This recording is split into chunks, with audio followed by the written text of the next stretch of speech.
Welcome back to Old School Sports and our Out of the Park Baseball 26 series, Rescue the Rockies. And we are still ready and preparing to get this 2029 to 2030 off-season underway. Appreciate all of the thoughts and feedback on what we should potentially do this off-season over the last couple of episodes that we've gotten from the Worldwide Scouting Department. A lot of different options in front of this team. Can't say that any of them are particularly compelling, given that we are quite financially constrained at this point. But we've had suggestions ranging from tearing things down and doing a complete rebuild, even though we've had 4 straight playoff appearances, to going all in for this upcoming 2030 season. Most of the options somewhere in the middle, trying to do a quick reset or a quick rebuild, get a contract or two off the books, and maybe wait for some of the top prospects in our system to be ready. I don't know exactly what we're going to do at this point. I get the input in all of those different directions when I think about what we're dealing with here, and right now a situation where we've got no financial flexibility and our player development budget would actually be a bit lower than it was a year ago. I'd like to try to open up a little more financial flexibility.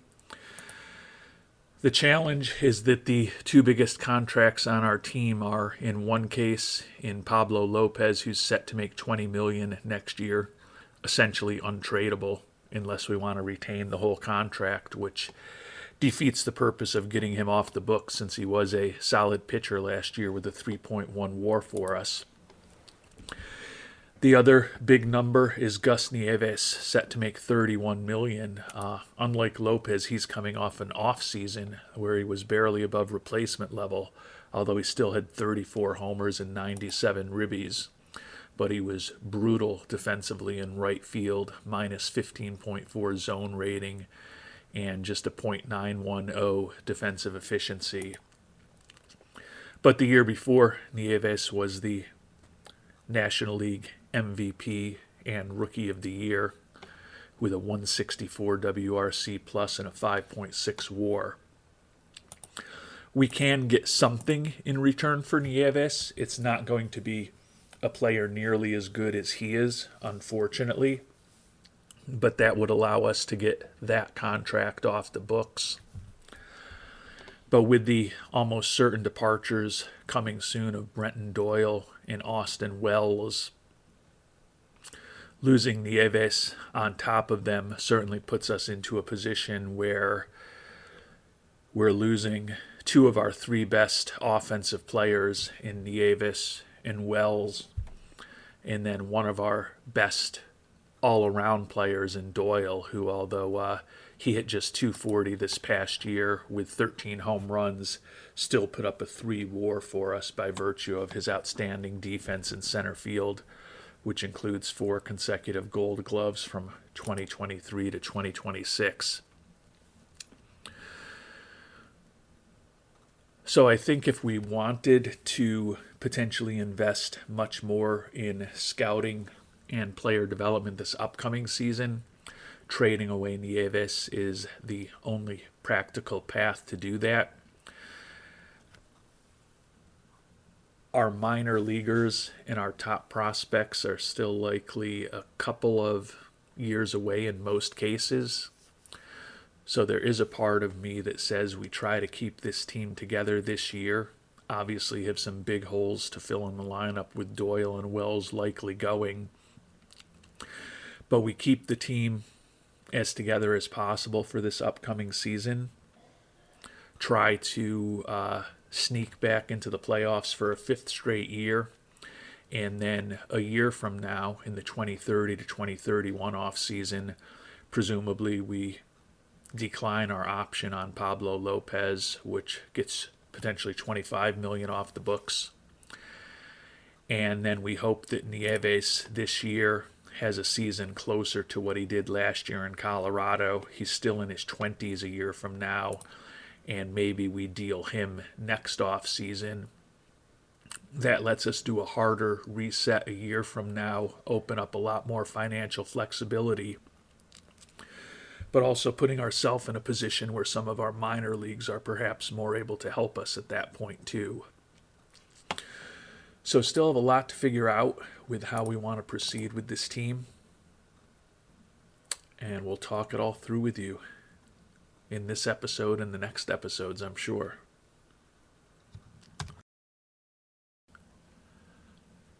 And a few housekeeping items that we'll talk about in this episode as we start preparing to get the off-season underway.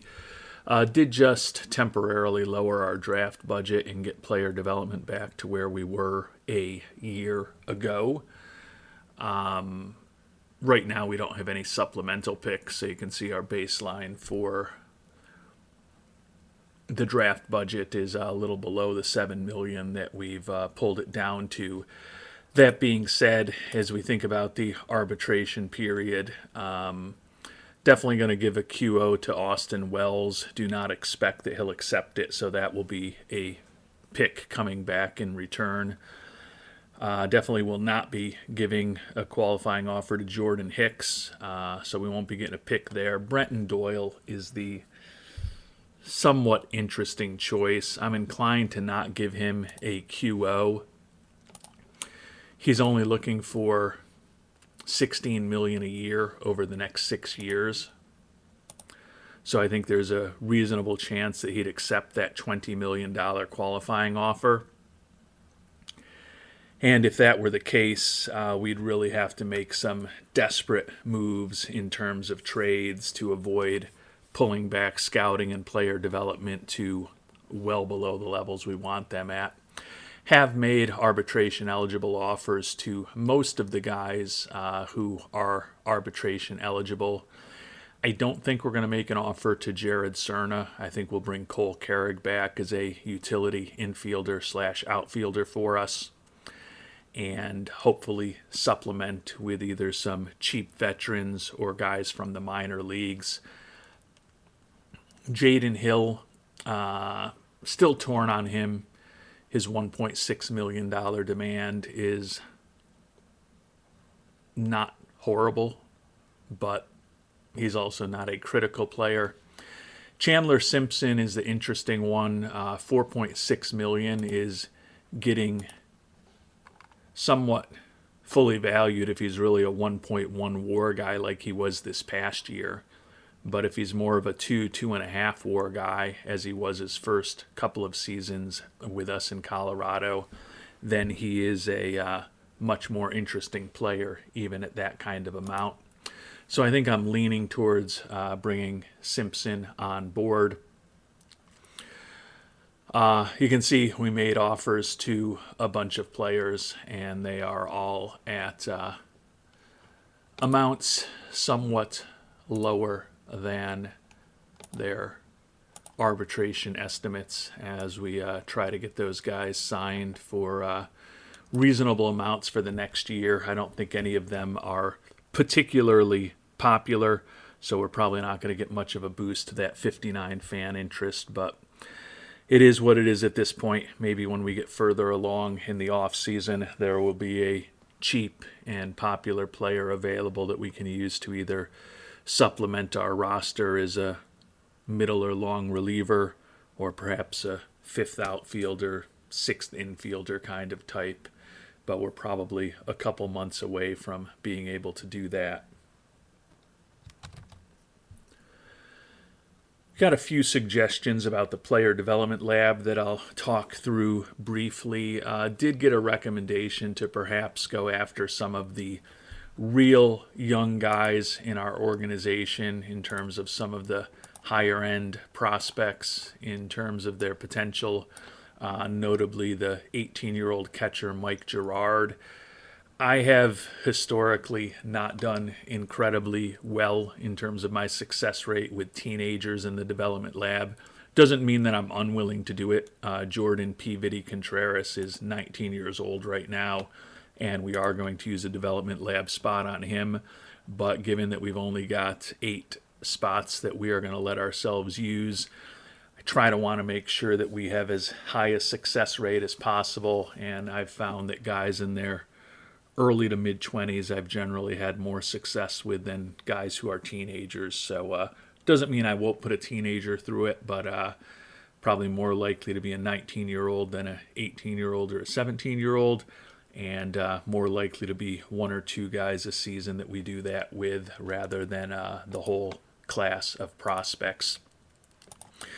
Did get feedback on a couple of players who we had planned for in the development lab that I am changing direction on a little bit. We're still going to put Charlie Condon in the lab. And I've had Condon in the past 3 seasons. He's successfully done a gap power, a quality of contact, and a generate bat speed program. If we look at where we think his ratings are, gap power, quality of contact, and generate bat speed are all areas where we think there's some ability for improvement. I had him penciled in for a contact program. Got a couple of pieces of feedback. One was if you're going to do the contact, just put him in bat speed. I found a somewhat higher success rate with contact than bat speed over the years. As I mentioned, he's been successful with both of them recently. To me, that's still a coin flip. You know, you can argue maybe there's more untapped potential in the power program, but we did have a successful power program result not that too long ago that didn't move him too far towards things. Also gotten the feedback that, it's kind of sunk costs with Condon at this point. Why do I keep investing in him?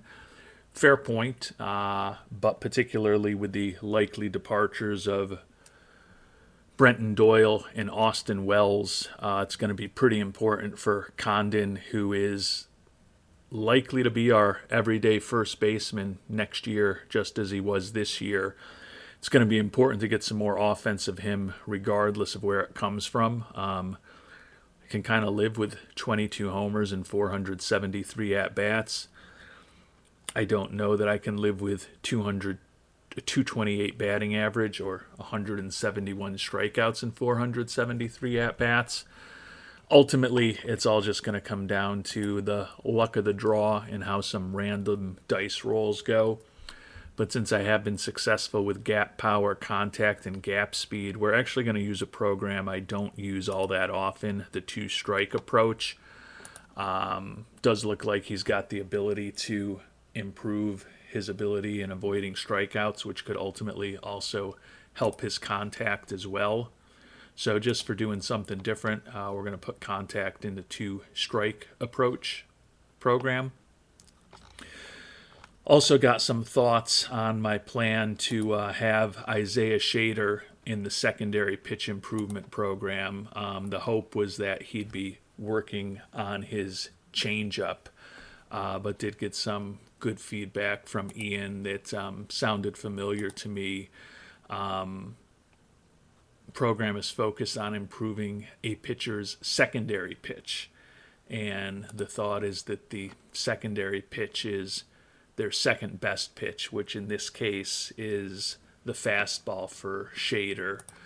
Agree that the language here is a bit ambiguous, but I do feel like I have over the years seen something on that saying that this program was focused on their secondary pitch improvement. Unfortunately, we don't have the opportunity to improve pitches in the arsenal, which would typically be the off-speed pitches for him.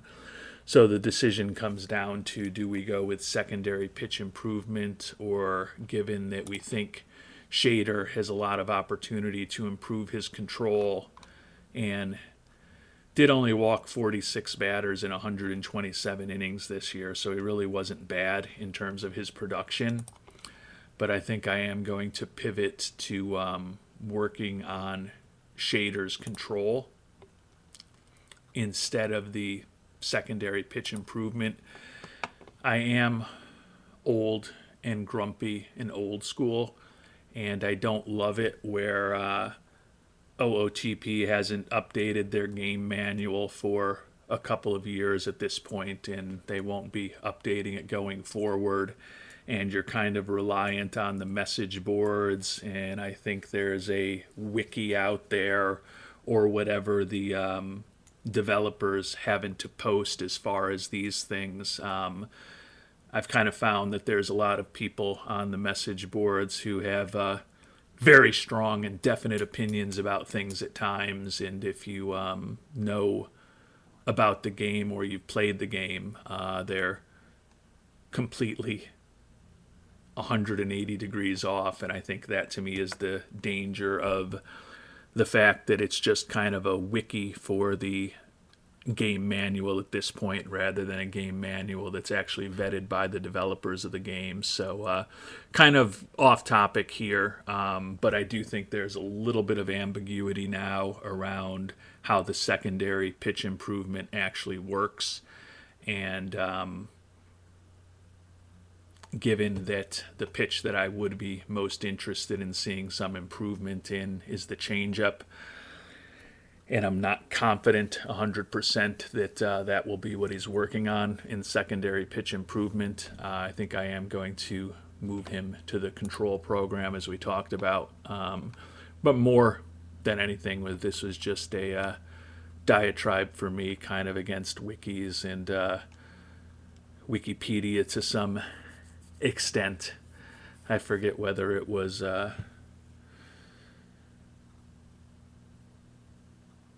The Office or Family Guy or The Simpsons, but I know that a decade and a half ago there was some show that had the comment, it's an encyclopedia that can be edited by anyone in the world, so you know that the answers have to be perfectly accurate, and I feel that way a little bit about Wikipedia, and I also feel that a little bit about the fact that there's not really a formal developer-approved game manual for OOTP anymore, so I feel like it adds to the fog of war and also just adds to the ability for people out there who may have good information to have that information muddled by people with bad information, and vice versa, people with bad information to just kind of put that information out there, and if they're convincing enough to have it accepted as game gospel when it may not be the case. So that's why I tend to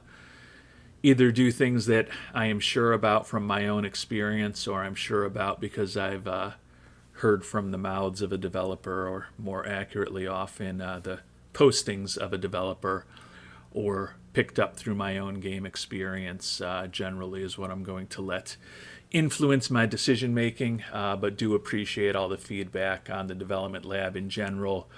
As I noted, we're going to tweak what we do with shader and condon a bit, and we'll find out whether those decisions and all the rest of our development lab decisions were productive ones once spring training rolls around in about 4 months. And I did mention last episode that I would check in on some of the top prospects away from our organization and some of our former top prospects and see what's going on. A lot of these are guys that we wanted to pick in the draft or thought seriously about in international amateur free agency. In some cases, we had opportunities to select these players and went in a different direction. In some cases, they were pulled out from us right before we had an opportunity to pick them up. But I know some of you are interested in following the careers of these players over the years, so we'll spend a little time on them. Second baseman Jose Estran, the number 86 prospect in baseball, was an international free agent signing back in 2028. Spent this year in A-ball, Kannapolis, for the White Sox organization, hit .283 with a 144 WRC plus. Still looks like a pretty interesting bat with his contact and his gap power, potentially outstanding, really good speed, and a usable infielder. Right fielder John Bentley was picked 36th overall this year in the draft. Did not get to make his major league debut, or his minor league professional debut. That will be coming presumably in rookie ball with the Astros organization next year. Rowdy Richard, if he reaches his full potential, still looks like a interesting switch hitting outfielder. Bob Smith is a guy who looks like he was not signed this year. Interesting. Let me just make sure I'm not making a bad assumption. Yeah, he was picked by the Mets 33rd overall. Failed to sign with them. And Bob Smith, the right fielder, we were really interested in his bat. Signs with CSUSB, assuming that's Cal State University San Bernardino. Could be wrong about that. So we expect that we'll see Bob Smith back in the draft 3 years from now and see how he improves at CSUSB over those 3 years. Carlos Restrepo, an international amateur free agent signing from 2027, has spent 3 straight years in rookie ball for the Diamondbacks organization. Had a nice year this year with a 162 WRC plus 2.8 WAR. He'll be 20 years old midway through next season. Presumably he'll be starting it in A ball. Still looks like a potentially useful bat. Looks like he can have a good glove at first base. He's 6'2". If he reaches his full potential, he's an interesting first baseman. C.J. Sampson, potential two-way player.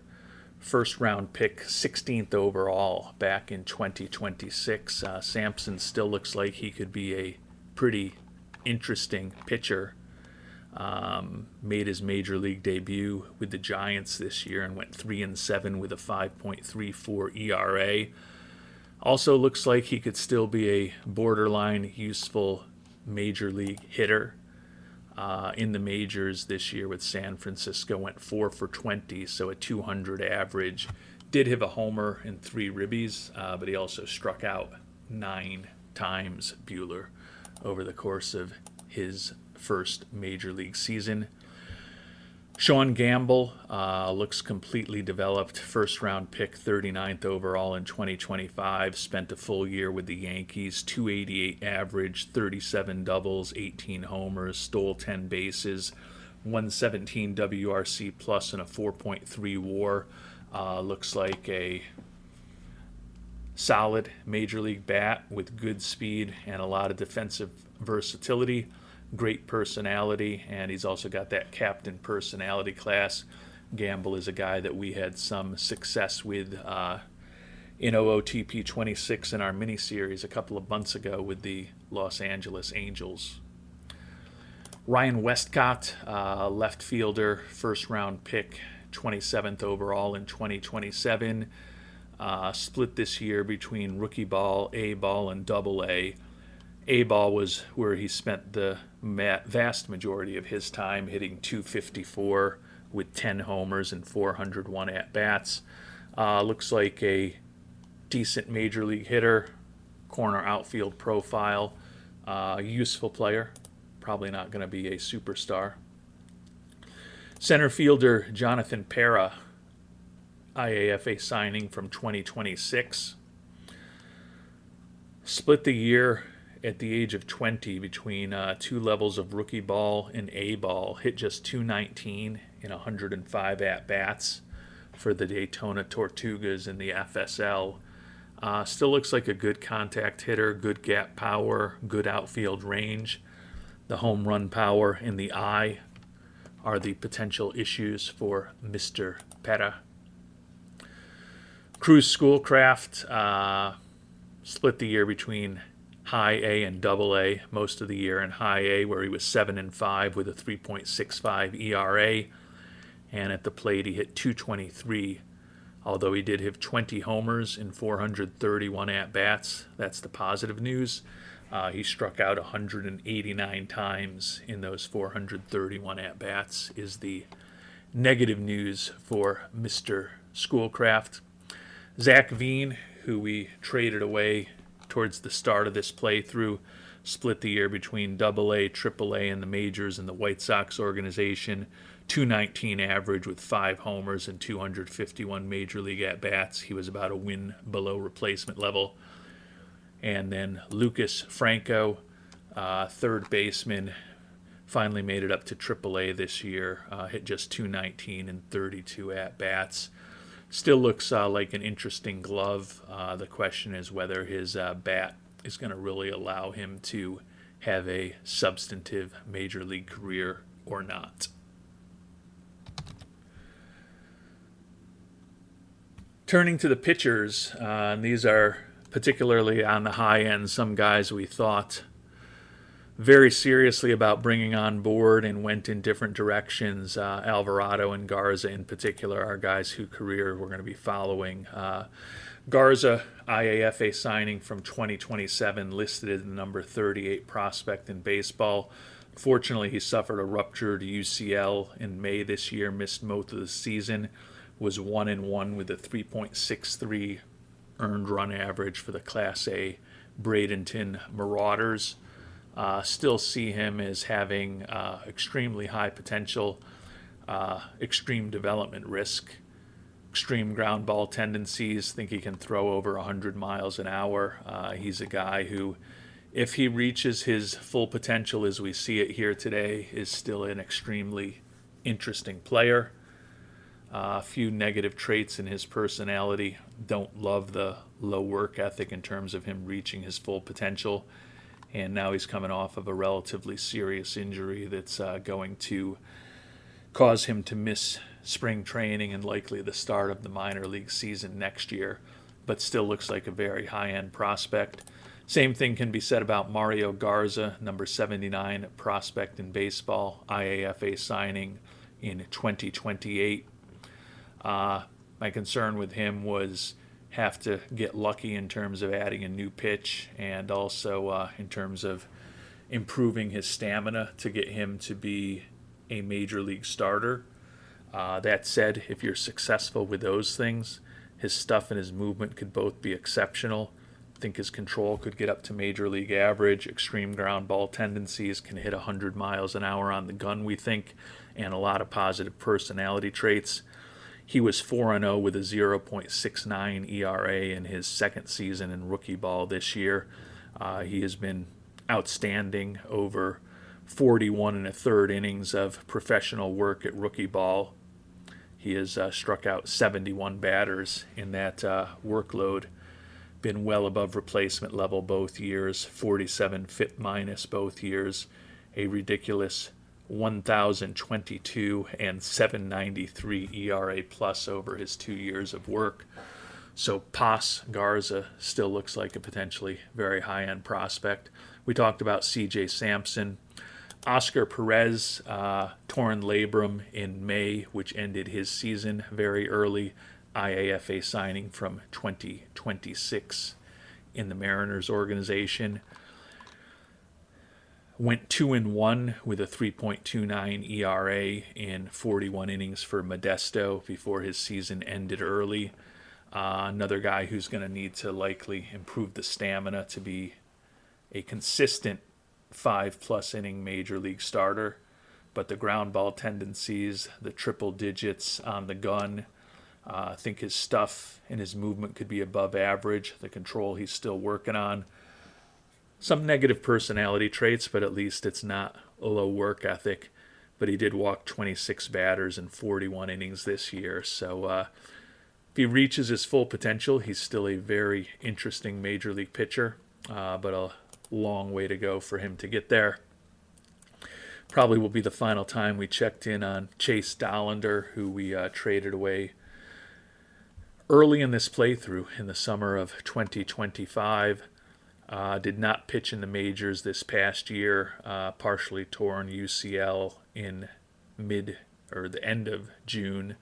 Was 5-3 with a 3.63 ERA for the AA Birmingham Barons, Michael Jordan's old team, and was 1-2 with a 7.71 ERA in 3 starts in AAA.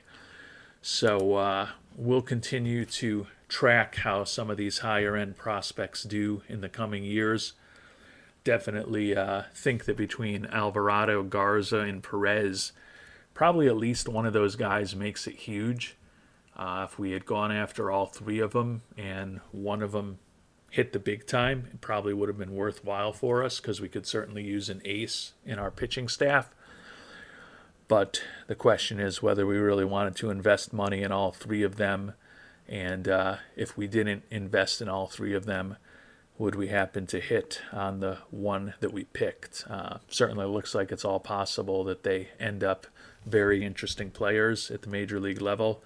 But with Perez and Alvarado both having serious injury issues as teenagers or guys in their early 20s, there's certainly some risk involved in those pitchers as well.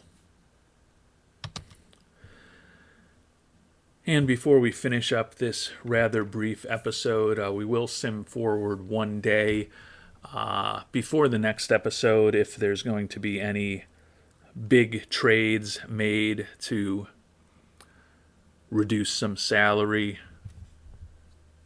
or otherwise improve our team. We'll probably do those offline between the end of this episode and the next episode, but wanted to kind of frame in for our loyal viewers some of the things that we are dealing with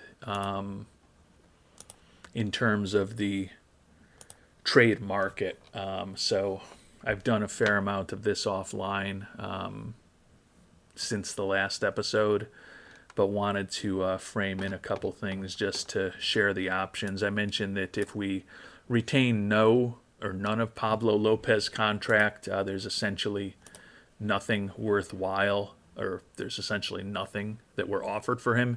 If we retain $16 million of his contract for next season, and he's got a team option after that, you can see nobody offers us anything in a trade for him, and we're retaining $16 million of a $20 million contract. So although I agree conceptually with the thought that getting out of the $20 million next year for Lopez would be the most effective way for us to go into the offseason with the ability to spend some money in free agency and or ratchet our scouting and player development up to maximum type levels. There's just at this point no practical way to get Lopez off the books. We'll investigate things perhaps as we get closer to the winter meetings in a month and a half. Maybe there will be a little bit more demand then, but right now Lopez is here to stay, at least for the time being. And we've moved forward a day mainly so I can provide a little more context to the worldwide scouting department on what the trade markets look like right now. We are continuing to try to aggressively scout some of the international amateur free agent class that we'll be making decisions on in a couple of months.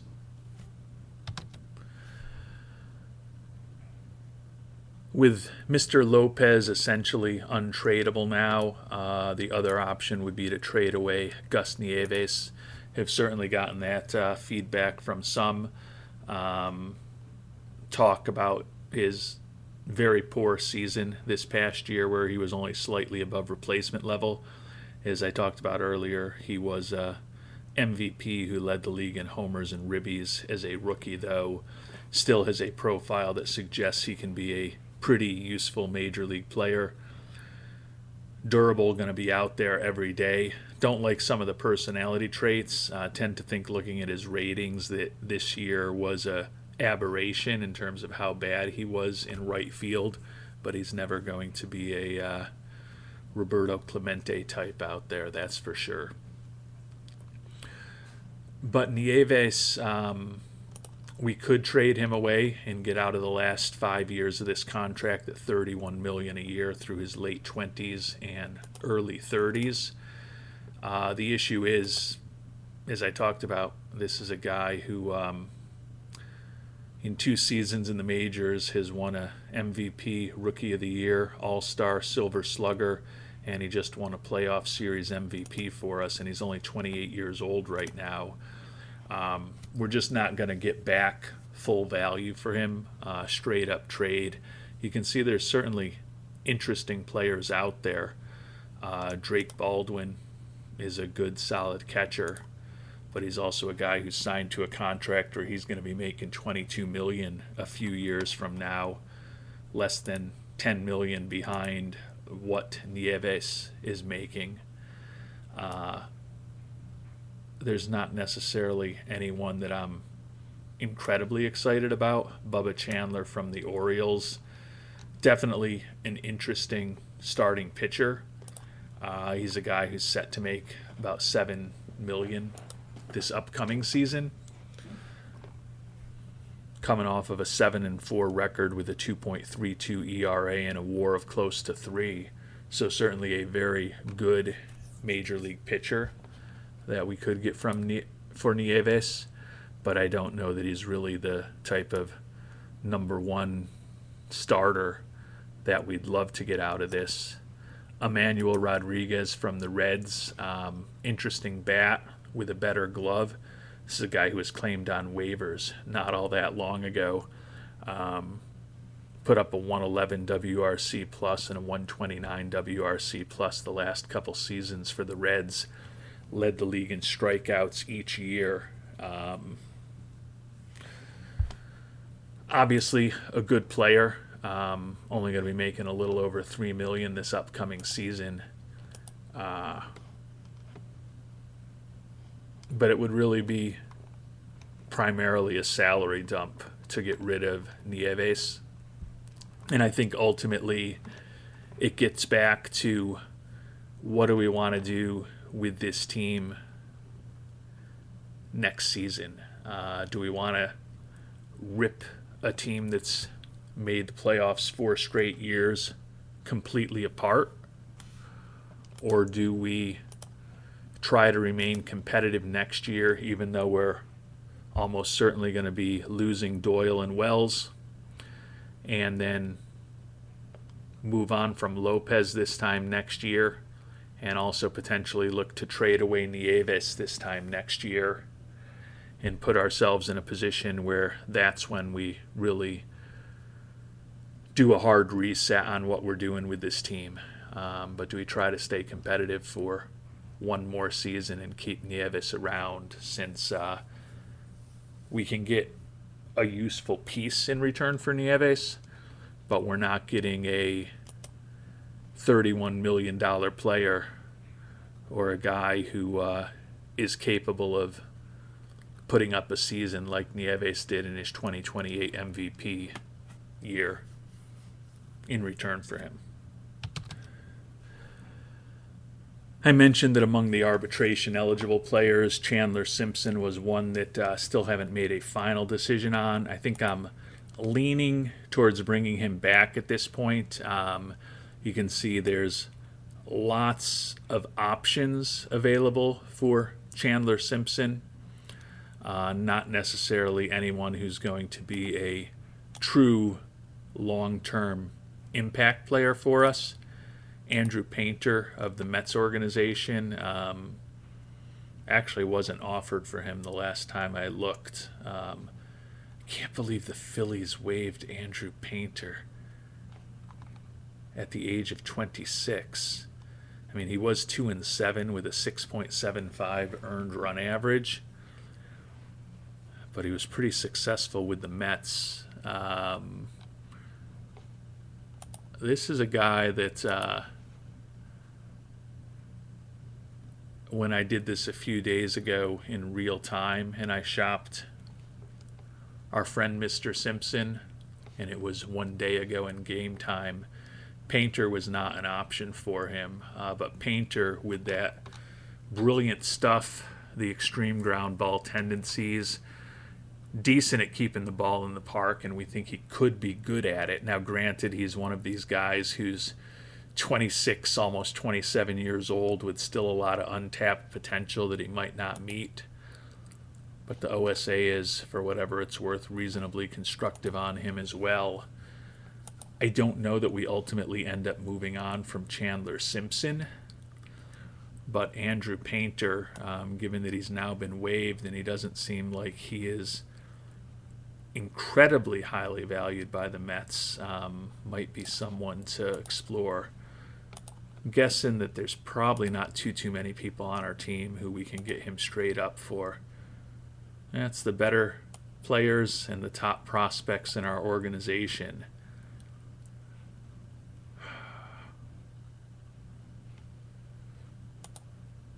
I don't love Carlos Renzullo. I really like his speed. I really like his defensive versatility. Really good contact hitter, but everything else in his offensive repertoire is average or worse to much worse than average. He did hit .316 for us in AAA last year after hitting .344 in AA. But I tend to think Andrew Painter is potentially a lot more worthwhile to us than Renzullo, even if Painter doesn't end up reaching his full potential. So that's certainly something that I'll be investigating. I don't know that I would trade Simpson for Painter, but there may be some other interesting options. Two other guys that were available yesterday for Simpson that I was modestly intrigued by were Cubs pitchers. Will Sanders, 27-year-old, looks like he could be a useful major league starter. Another guy who, at almost 28 years old, supposedly has a lot of untapped potential, which is getting a little bit scary. But he did have a sub-2 ERA in 18 1/3 innings of work in the majors this year. So he was intriguing to me, as was Drew Gray. He's listed as a reliever, but has a 4-pitch arsenal, really good stamina. The control with the 26-year-old is going to be the issue. 4-6 with an ERA of over 6 in AAA Iowa. Another mid to late 20s guy that supposedly has a lot of untapped potential.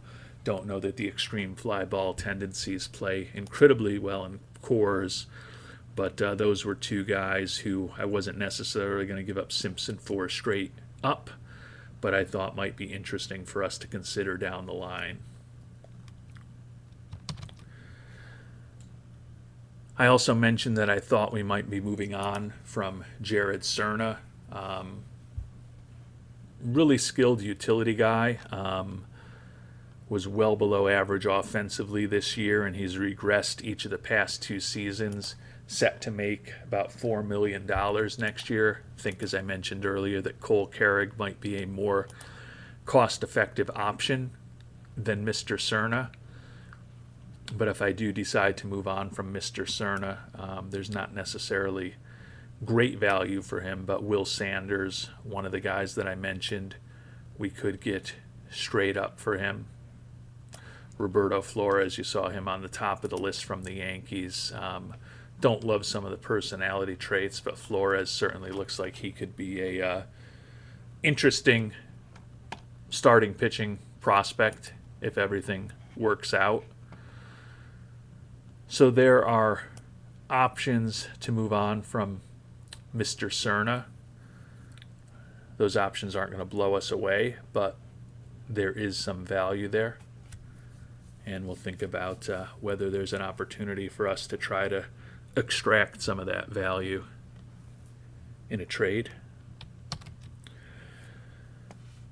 Another guy that we'd consider moving on from is Ryan Walker. Was our one-time closer after we picked him up in a trade with the Giants. Had a really nice year for us 2 years ago. Last year was fine in that role. This year lost the job as our closer and ultimately pitched more effectively once he wasn't in that situation. But going to be 34 years old soon, set to make $6.5 million a year. If we're not using him in the closer role, that's expensive given our budget for a middle reliever / setup guy. The issue, unfortunately, as you can see, is that every other team in baseball feels the same way about Ryan Walker at $6.5 million, and nobody's going to offer us anything for him in a trade.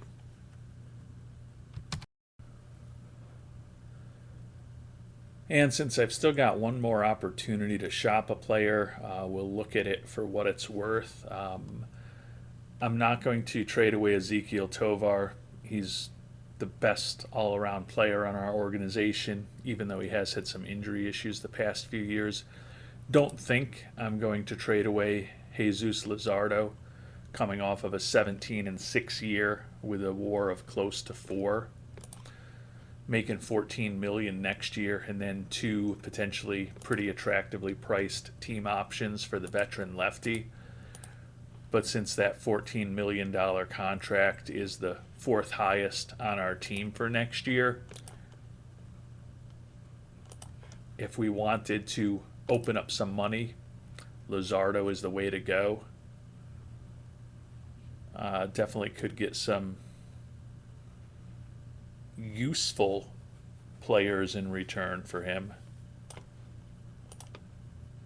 Max Clark from the White Sox certainly looks like he could be an interesting center field replacement for Doyle.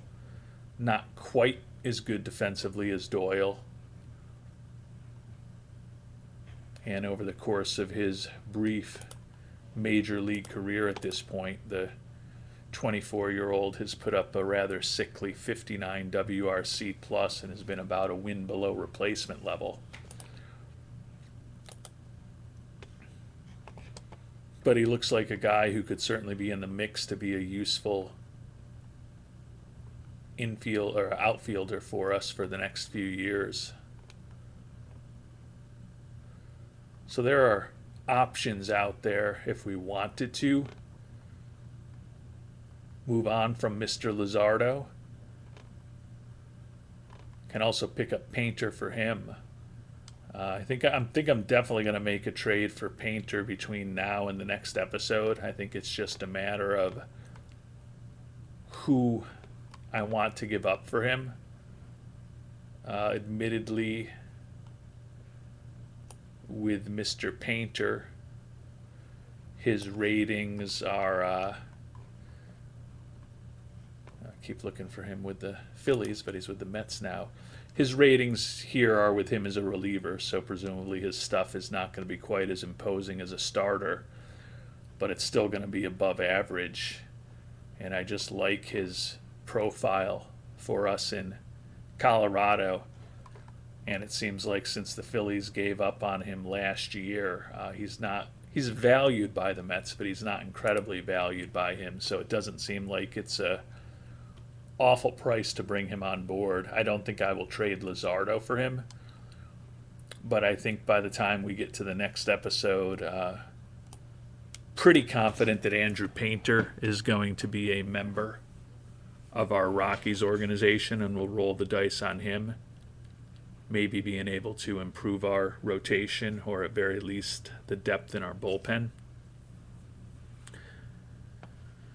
So if you've got thoughts on what you would do in the